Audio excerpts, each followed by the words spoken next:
Bonjour à tous et bienvenue sur opentuto.com. Cette vidéo est un peu spéciale parce qu'on va découvrir une nouveauté de Java 9.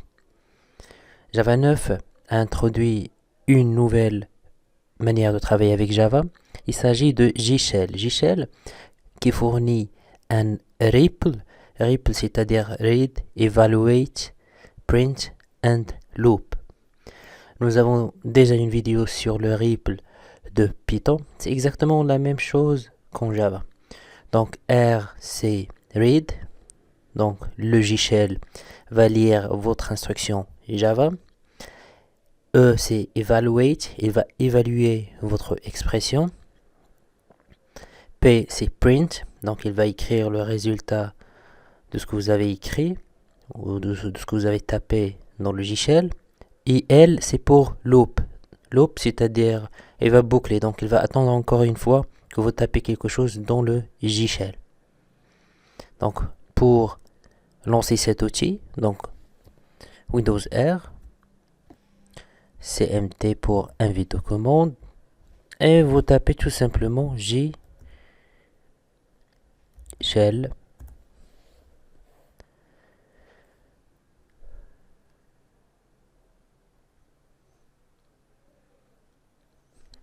Welcome to JShell, version 13.0.1.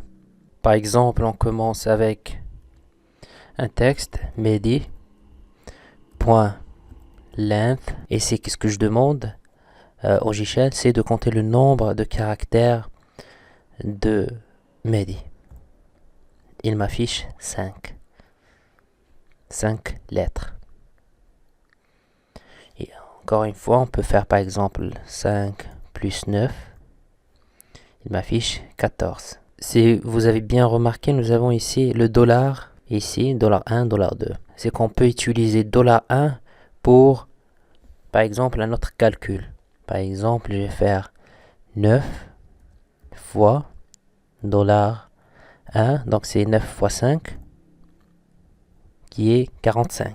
Ça devient donc une variable. Vous pouvez par exemple créer une variable int, par exemple âge, donc je vais lui affecter $3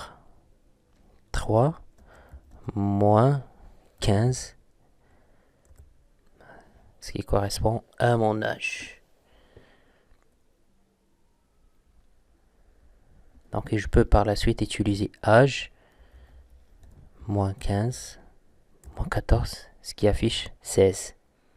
Une autre fonctionnalité, par exemple, si vous tapez math, point, et vous cliquez sur tab, et vous propose la liste des méthodes que vous pouvez utiliser.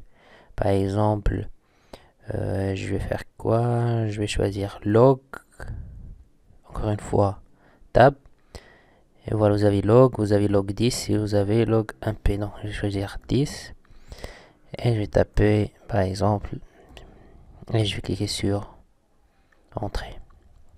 C'est l'autocomplétion. Il est bien possible d'utiliser l'autocomplétion avec le JShell.